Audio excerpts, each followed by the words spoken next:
வானகம்னா என்ன, நம்மாழ்வார் இதை எப்படி உருவாக்கியிருக்காங்க, எல்லாமே தெரிஞ்சுக்கலாம். வாங்க வீடியோக்குள்ளே போகலாம். ஐயா 2009 இந்த பண்ண ஆரம்பித்தாங்க. இது ஐயாவுக்கான கட்டப்பட்ட குடில்.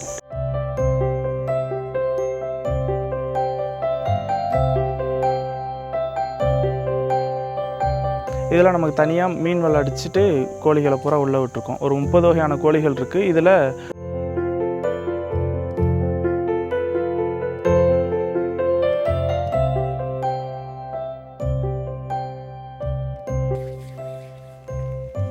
பார்த்தீங்களா சார் வருது பார்த்தீங்களா, இதே அந்த புண்ணு தடவி விட்டுனா போதும், புண்ணு காஞ்சிக்கும்.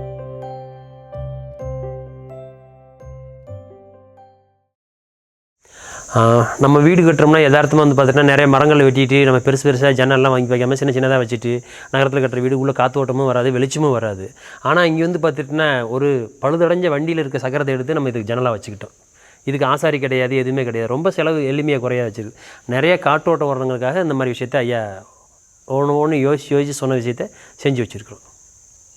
இதுக்கான ஆகக்கூடிய செலவுகள் எவ்வளோங்க? இப்போ இந்த மாதிரி இப்போ ஒரு வீடு கட்டணும்னா இது அதிக செலவாகுமா, இல்லை இப்போ நம்ம நார்மலாக கட்டுறோம்? என்னன்னா நான் செலவை நம்ம மெயினாக பார்க்குறது கிடையாது. இப்போ நம்ம புதுசாக ஒரு வீடு கட்டுறவங்களும் பார்த்தீங்கன்னா நிறையா மரங்களை வெட்டுவோம் இல்லையா. இப்போ ஏற்கனவே ஒரு வெட்டப்பட்ட மரம், இது வேலையில்லாத கிடந்த பொருளை நம்ம பயன்படுத்திக்கிறோம். அந்த மாதிரி தான் நம்ம இதை பார்க்குறோம். அந்த மாதிரி தான் நம்ம பார்க்குறோம். முழுக்க ரொம்ப செலவுகள் கம்மியாக என்னவெல்லாம் பண்ண முடியுமோ அந்த மாதிரி யோசிச்சு தான் பண்ணியிருக்குதுல்ல. ஆமாம். ஐயா என்னென்னா என்ன சொல்லுவார் விஷயம்னா, நம்மகிட்ட என்ன பொருள் இருக்குதோ அந்த பொருளை நம்ம பயன்படுத்திக்க பழகிக்கணும். ஐயா ஒரு போர் போட்டிருக்கான், தண்ணி கொஞ்சம் கம்மியாக வருது, என்ன கொஞ்சம் கூட இருந்துச்சுன்னா கொஞ்சம் கூட விவசாயம் பண்ணலாம், அது வேண்டாம், தப்பு. இருக்கிறத வச்சுட்டு எதாவது பண்ண முடியுமான்னு பாருங்கள் அப்படிங்கிற விஷயத்த சொல்லி கொடுப்பாரு. இருக்கிறத வச்சு என்ன பண்ணிக்க முடியும், இதுக்குள்ளே நம்ம வாழ பழகிக்கிங்க, அதுதான் சொல்லுவார். அந்த விஷயத்தை ஒவ்வொரு விஷயம் சொல்கிறதும் ஆணி அடித்த மாதிரி இருக்கும். இருக்கிறத வச்சு வாழ பழகுங்க நீங்கள். அது இருந்தால் நல்லா இருக்கும் அப்படின்னு. இப்போ என்ன இருக்குதோ இதை நீங்கள் வாழ பழகுங்க, இதுக்குள்ளே நீங்கள் அடங்கி நில்லுங்க அப்படின்னு சொல்லுவார். அந்த மாதிரி விஷயத்த நிறைய விஷயம் சொல்லிக்கிட்டே இருப்பார். அப்படிமே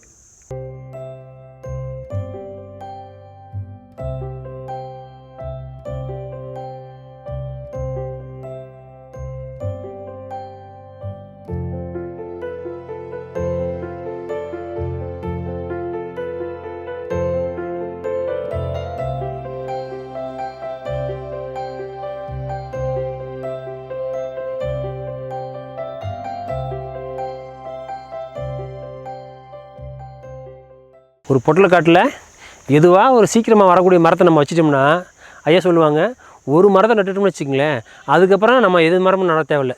பறவைகள் பார்த்துட்டுனா எச்சம் போடுவேன். இப்போ உதாரணமாக சொல்ல போனால் இங்கே சந்தன மரம் நம்ம விதை போட்டு வளர்க்கவே கிடையாது, தன்னை போல் அதுவாக வளருது. ஒரு மரங்கள் இருந்துச்சுன்னா போதும், காக்கா குருவிகள் பறவைகள் போடுற எச்சத்துக்கு தான் விதைக்கு வீரியம் கூட, ரொம்ப சீக்கிரம் முளைச்சி வரும். நம்ம நடுற கணக்கு தண்ணி ஊற்றணும், முளைச்சி வர செடிக்கு நம்ம தண்ணி ஊற்ற தேவையில்லை. என்னென்னா அதுவே அதை பார்த்துக்கும். அந்த மாதிரி உள்ள விஷயந்தான். நம்ம விதை போட்டு வளர்க்காமல் நம்ம விதை போடாமல் வளர செடிகளுக்கு பார்த்தீங்கன்னா வீரியம் கூட, ரொம்ப சீக்கிரமாக வந்துடும். அப்போ மொதல் இங்கே எந்த மரமும் கிடையாது. ஒரு காலத்தில் 2009 உள்ள நிலையிறப்ப நெல்லுக்கு எந்த மரமே கிடையாது. அதுக்கப்புறம் பார்த்தீங்கன்னா ஒவ்வொன்றா வேப்ப மரம்லாம் இங்கே ஒன்று கூட நம்ம நட்டு வச்ச கண்ணே கிடையாது. எல்லாமே காக்கா போட்ட முத்து தான். அது பாட்டு வளர்ந்துக்கிட்டு இருக்குது, தோப்பாகிட்டு இருக்குது. ஒரு 10-15 வகையான செடி தான் நட்டேன். அந்த காட்டுக்குள்ளே பார்த்தீங்கன்னா நுழைஞ்சோம்னா இன்றைக்கி ஒரு 50-60 வகையான செடிகள் இருக்குது அப்படின்னு சொல்லி சொன்னாங்க. புதுக்கோட்டை மாவட்டத்தில் ஐயா ஒரு பண்ண உருவாக்குனார். அங்கே அந்த மாதிரி காட்டுக்குள்ளே நுழைஞ்சோம்னா அந்த அத்தனை வகையான செடிகள் இருக்குதான்.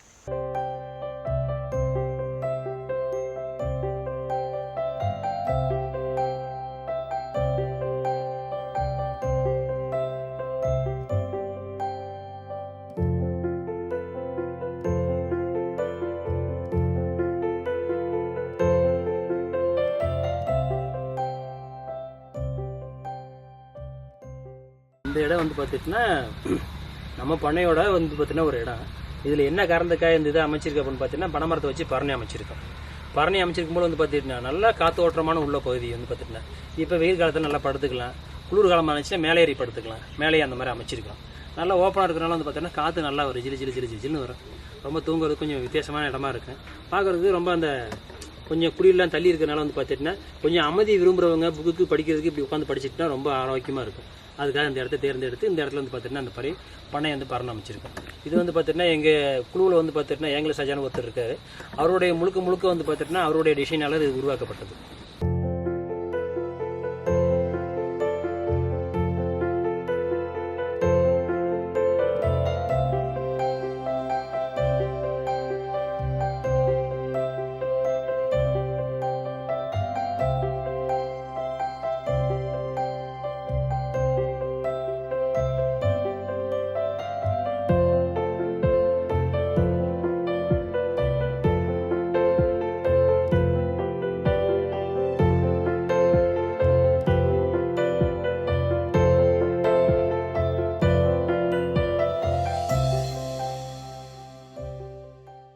இப்போ இங்கே உங்களுக்குள்ளே நீங்கள் நிறைய மரங்கள் வளர்க்குறீங்க, இந்த காய்கறிகள் எல்லாமே எங்கே வெளியே எப்படி பண்ணுறீங்களா, வியாபாரம் பண்ணுறீங்களா, இல்லை வணிகம் பண்ணுறீங்களா, இல்லை உங்களுக்கு தற்சார்பு வச்சுக்கிறீங்க? இப்போதைக்கு வந்து பார்த்தீங்கன்னா தற்சார்பு தான். எங்களுக்கு உண்டான சூழல் வந்து பார்த்தீங்கன்னா எங்களுக்கு உண்டான காய்கறி மட்டும் நாங்கள் உற்பத்தி பண்ணிகிட்டு இருக்கோம். வெளி உலகத்தை நாங்கள் கணக்கு பண்ணி காய்கறிகள் உற்பத்தி பண்ணலை. கொஞ்சம் தண்ணியுடைய தேவைகள் கம்மியாக இருக்கிறதுனால, வரத்து கம்மியாக இருக்கிறனால வந்து பார்த்தீங்கன்னா அது தகுந்த மாதிரி காய்கறி பண்ணிக்கிட்டு இங்கே உள்ளவங்களும் வந்து பார்த்தீங்கன்னா 5 கிலோ உணவு சாப்பிடுங்கிறதுக்காக சாப்பிட்டுருக்கோம். ஒரு காலகட்டத்தில் நாங்கள் முன்னாடியெல்லாம் விவசாயம் பண்ணிட்டு இருக்கப்போ அப்போ ஆளுகள் நிறையா இருந்துச்சு, தண்ணி நிறையா இருக்கிறப்ப வெளியெல்லாம் காய் கொடுத்துக்கிட்டு இருந்தோம். அப்போ நிறையா வேலை செஞ்சவங்களும் வந்து பார்த்தீங்கன்னா ஒரு 100-150 பேர் வேலை செஞ்சுட்டு இருந்தாங்க. அப்போ அவங்களுக்கு உண்டான காய்கறிகள்லாம் இங்கேருந்து எடுத்துக்கிட்டு இருந்தாங்க. அதுக்கப்புறம் ஆளுகள்லாம் கொஞ்சம் குறைச்ச காரணத்தால் வந்து பார்த்திங்கன்னா நாங்கள் கம்மியான இடத்த விவசாயம் பண்ணிக்கிட்டு இப்போ எங்களுக்கு மட்டும் உள்ள காய்கறிகள் வந்து பண்ணை பண்ணிக்கிட்டு இருக்கோம். இப்போ இயற்கை மருந்து எதுவுமே இல்லாமல் நச்சில்லாமல் பண்ணுறீங்க. உரமாக என்ன வந்து போடுறீங்க? என்ன உரம்? நாங்கள் உரமாக வந்து பார்த்துட்டுனா நாங்கள் கால்நடை தான் மெயின் எங்களுக்கு. அதுலேருந்து வரக்கூடிய கழிவு தான் வந்து பார்த்திங்கன்னா சாணி எடுத்துக்கிட்டு வந்து பார்த்தீங்கன்னா அமிர்தகரிசல் பண்ணிக்கிறோம், பஞ்சகாவியா பண்ணிக்கிறோம், பூச்சி வெட்டி வந்து பார்த்தீங்கன்னா தயாரிச்சிக்கிறோம், கோமியத்தை வந்து பார்த்தீங்கன்னா பூச்சி வெட்டி தயார் பண்ணுறோம். பூச்சி வெட்டினா புரியுதுங்களா? பூச்சிகள்லாம் வெட்டக்கூடியது அந்த இதை நம்ம பண்ணையில் வந்து மூலிகைலாம் வடித்து நம்ம அதில் வந்து பண்ணிக்கிறோம். மீன் அமிலம் நம்ம பண்ணிக்கிறோம், பழக்கரிசல் நம்ம பண்ணிக்கிறோம், தேமவர் பண்ணிக்கிறோம். இப்படி எல்லாமே வந்து பார்த்திங்கன்னா நம்ம பண்ணைக்குள்ளே இருக்க இதில் வச்சுட்டு நம்ம பண்ணைக்கு தேவைப்பட்ட உரங்கள் எல்லாமே இங்கே நம்ம பண்ணிக்கிறோம். உரம்னா அந்த எரிசத்து நம்ம இங்கேயே உற்பத்தி பண்ணிக்கிறோம். அதான் ஒழிஞ்சு மிச்சப்படி எங்கேயுமே பண்ணைக்கு வெளியே இருந்து எதுவுமே கொண்டு வர கிடையாது. வெளியே இருந்து எதுவுமே கொண்டு வரக்கூடாதுன்னு சொல்லியிருக்காருங்க ஐயா. அதுதான் நாங்கள் கடைபிடிச்சிட்டு இருக்கோம். நாங்கள் எங்களுக்கு பின்னாடியோ இல்லை ஐயா சொல்லுவார், எனக்கு பின்னாடி எனக்கு பிள்ளை அடுத்தடுத்து வர நிர்வாகிகளை எல்லாருமே இதை கடைபிடிக்கணும் அப்படின்னு சொல்லி சொன்னாங்க. அந்த விஷயத்தையும் நாங்கள் கடைபிடிச்சி வந்துகிட்டு இருக்கோம். அதுதான் நஞ்சு இல்லாமல் உணவு உற்பத்தி பண்ணணும். எந்த ஒரு விஷயத்துக்கு வந்து பார்த்திங்கன்னா ரோட்டை தாண்டி அடுத்த வெளியிருந்து எந்த ஒரு இடுபொருளுமே உள்ளே வரக்கூடாதுன்னு சொல்லுவாங்க. அதை தான் நாங்கள் கடைபிடிச்சிட்டு இருக்கோம். பூச்சி வந்துருச்சு அப்படின்னா வந்து பயப்பட தேவையில்லை அப்படின்னு சொல்லுவார் ஐயா. என்ன பண்ணோம்னா அப்படி ஒரு பண்ணை ஒரு ரவுண்டு வந்துட்டோம்னா ஒரு 10-15 வகையான தலை இருக்குது, அதில் ஒடிச்சு கொண்டாந்து வச்சுட்டு நம்ம பூச்சி வெட்டி பண்ணிக்கலாம். மாட்டு கோமியத்தை வச்சு நம்ம பண்ணிக்கிறோம். நோய்கள் வராமல் இருக்கிறதுக்கு வந்து பார்த்திங்கன்னா பூச்சிகளை விரட்டுறோம், நம்ம பூச்சிகளை கொள்றதில்லைங்கிற ஒரு கான்செப்டில் வந்து பார்த்திங்கன்னா பூச்சிகள் உற்பத்தி அந்த பூச்சி வெட்டி நம்ம தயாரி பண்ணிக்கிறோம். பஞ்சகாவியை வந்து பார்த்திங்கன்னா நோய் தீர்க்க அருமருந்து அதை நம்ம பண்ணிக்கிறோம். மண்ணை வளப்படுறதுக்கு கூட வந்து பார்த்திங்கன்னா அமிர்தகரிசல் அது நம்ம பண்ணையில் நம்ம பண்ணிக்கிறோம். நிறைய செடி கொடிகள் எல்லாமே வளர்த்துட்டு இருக்கீங்க. ஆமாம், எல்லாமே தன்னை போல வளர்றது தான். நட்டு வச்சுட்டோம்னா உயிர் தண்ணி ஊற்றுறதோட சரி. அதுக்கப்புறம் வந்து பார்த்திங்கன்னா தேவை அறிஞ்சு அடுத்தடுத்து நம்ம கொடுத்துக்கிட்டு இருக்கோம். கேணி வெட்டலை, ஆனால் குளம் மாதிரி சின்ன சின்னதாக கேணி வெட்டலை போர் அமைச்சிருக்கோம். போர் அமைச்சிருக்கேன். அது கூட ஒரு விஷயம் ஐயா சொல்லிக் கொடுக்குற விஷயம் என்ன பார்த்துட்டுனா, மிச்ச பேர் மாற்றி வந்து பார்த்துட்டுனா பூமியில் நம்ம தண்ணி எடுக்கிறவங்கள மாத்திரம் கிடையாதுங்க, மழை காலத்தில் பூமிக்கு தண்ணி கொடுக்குறவங்க நம்ம இருக்கணுமையா அப்படி சொல்லுவார். அப்போ என்ன பண்ணுவாருன்னா பக்கத்தில் வெட்டி வச்சிருக்க குளத்தை தண்ணி தேங்கணுமாயா, அந்த தண்ணியை பம்ப் பண்ணிட்டு வந்துட்டு இந்த போரில் உள்ள முடிஞ்ச வரலையும் ரீசார்ஜ் பண்ண சொல்லுவார். அப்படி இல்லைன்னா நிறைய குளங்கள் வந்து பார்த்தீங்கன்னா 100க்கு 100 குளங்கள் வந்து பார்த்தீங்கன்னா பண்ணையில் ஒரு 5-6 குளம் வெட்டி வச்சிருக்கிறோம். அது போக சின்ன சின்னதாக எந்த அளவுலாம் முடியுமோ ஒரு தண்ணி ஓடிட்டு இருக்குன்னு வச்சுக்கங்களேன், ஓடுற இடத்துல வந்து பார்த்தீங்கன்னா தண்ணி ஓடுற வழியில் வந்து பார்த்தீங்கன்னா இப்படி அரை நிலா சரிங்களா, அரை நிலா பிற வெடியில் வந்து பார்த்துட்டுனா ஒரு 50-60 குளங்கள் மேலே வெட்டி வச்சிருக்கேன். அப்போ எங்கெல்லாம் தண்ணி ஓடுதோ அந்த தண்ணி பூரா பிடிச்சி வச்சிருக்கேன். நம்மளோட வானகம் பண்ணையோட வெளியே அளவுன்னு பார்த்திங்கன்னா வெளியே இருக்கிற இடத்துல வந்து பார்த்திங்கன்னா நம்ம தண்ணி வந்து பார்த்திங்கன்னா வெளியே ஓடி போக முடியாத அளவுக்கு வந்து பார்த்திங்கன்னா பண்ண முடிஞ்ச அளவுக்கு வெளியே வந்து பார்த்திங்கன்னா நிறைய ரெஞ்சு வெட்டி வச்சிருக்கோம். ஒரு 5 அடிக்கு ரெஞ்சு, ஒரு 2 அடி கேப்பு, அதுக்கப்புறம் ஒரு 5 அடி ரெஞ்சு, 2 அடி கேப்பு, இந்த மாதிரி நிறையா பண்ணி வச்சிருக்கேன். வெளியிருந்து தண்ணியை நமக்கு உள்ளே வராது, உள்ளே இருக்க தண்ணியை வெளியே போகாது. அந்த கான்செப்டில் வந்து பார்த்திங்கன்னா ஐயா அதை வகுத்து வச்சிருக்காரு. அந்த முறைப்படி பண்ணிட்டு இருக்கும்போது நமக்கு நீர்நிலைகள் வந்து பார்த்திங்கன்னா தண்ணி மழை பெஞ்சுன்னா தண்ணி ஓடி போகிற தண்ணி இன்றைக்கி குறைஞ்சபட்சம் வந்து பார்த்திங்கன்னா குளத்தில் வந்து பார்த்திங்கன்னா ஒரு 20 நாள் வரலையும் அந்த தண்ணி நிற்கிது 20 நாளைக்கு அப்புறம் வந்து பார்த்திங்கன்னா தண்ணி கீழே போயிடுது. ஆனால் முன்னாடி ஒரு காலத்தில் என்ன நடந்திருக்கு அப்படின்னா மழை பெஞ்சு அடுத்த ஒரு செகண்ட்லேயே வந்து பார்த்திங்கன்னா அந்த தண்ணி இங்கே இல்லாமல் அப்படியே உருண்டு வெளியே ஓடி இருக்கும். வெளியே ஓடிச்சுன்னா மலைக்கு வெளியே வந்து பார்த்திங்கன்னா ஒரு டேம் இருக்குது, அங்கே போய் தேங்கிடும். அதனால எந்த பயனும் கிடையாது. இப்போ இங்கே நம்ம தண்ணி குளங்கள் நிறையா வெட்டி வச்சிருக்கனால என்ன பண்ணுறது, தண்ணி தேங்குறதுனால வந்து பார்த்திங்கன்னா பக்கத்தில் உள்ள போரெல்லாம் ரீசார்ஜ் ஆகுது, நல்ல தண்ணியாக மாறிட்டு வருது. இதுதான் பெரிய விஷயமே.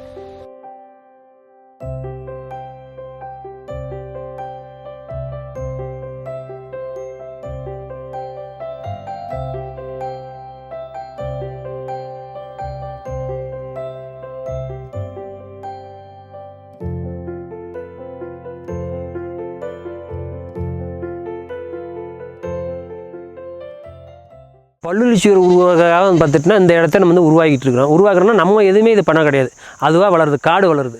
காடு வளரும் போது வந்து பார்த்தீங்கன்னா எலி இருக்கும், எலியை பிடிச்சி நிற்க பாம்பு வரும், அதுக்கப்புறம் வந்து பார்த்தீங்கன்னா கீரி வரும், முதல்ல வரும், இப்படி நிறையா இது. முதல்ல அந்த கடல் முதல்ல இல்லை, இங்கே இருக்குது இல்லையா உடும்புன்னு சொல்லுவோம் இல்லையா, அந்த மாதிரி மிருகங்கள் நிறையா வளர்ந்துக்கிட்டு இருக்கும். இதுக்குள்ளே அந்த பல்லுரி சூழல் பெறுகிறதுக்கு உண்டான சூழலை வந்து பார்த்திங்கன்னா ஏற்படுத்தியிருக்குது. நம்ம எதுவுமே வளர்க்க கிடையாது. அப்போ எங்கே நம்ம எதுவும் பண்ணாமல் விட்டுட்டோம்னா அங்கே காடு வளர்ந்துடும். காடு வளர்ந்தால் புதைய மாறிடும். நிறைய பறவைகள் வந்து பார்த்திங்கன்னா உள்ளே நுழைய முடியாத இடத்துல பார்த்திங்கன்னா முள்ளு மரத்துகள் தான் நிறையா பறவைகள்லாம் கூடு கட்டும். எதுக்காகனா வேறு விலங்குகளிலிருந்து பாதுகாத்துக்கிறதுக்காக வந்து பார்த்திங்கன்னா அந்த மாதிரி இடத்த தேர்வு பண்ணி அது கூடு கட்டி வளரும். அந்த மாதிரி ஒரு புதைய உருவாகிட்டு இருக்குது. ஏன் நம்ம சவுண்டு கூட்டம் அது கூடும். என்னவா அப்புறமா வர்றேன். வேலிப்பருத்தி இதனோட மருத்துவ குணம் அப்படின்னு பார்த்துக்கிட்டிங்கன்னா பெரும் கருத்தில் பார்த்தீங்கன்னா முன்னாடிலாம் நமக்கு ஒத்த தலைவலி வரும். அந்த ஒத்த தலைவலி வரும்போது என்ன பண்ணுவாங்க அப்படின்னா தாங்கவே முடியாது. அப்போ என்ன பண்ணுவாங்கன்னா இந்த செடியோட வேர் இருக்குது பார்த்தீங்களா, இந்த வேரை எடுத்து நலனில் போட்டு காய்ச்சி காலையில் ஒரு 5 மணிக்கு முன்னாடி குளிச்சிட்டாங்கன்னா அந்த ஒத்த தலைவலி போயிடும். வேலிப்பருத்தி உத்தாமணி அப்படின்னு சொல்லுவாங்க இதுக்கு பேர்.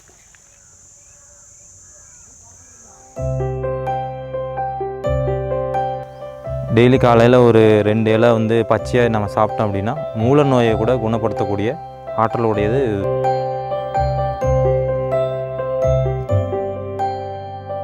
இது வந்து நம்ம ஊர் பக்கம் நிறைய கிடைக்கக்கூடிய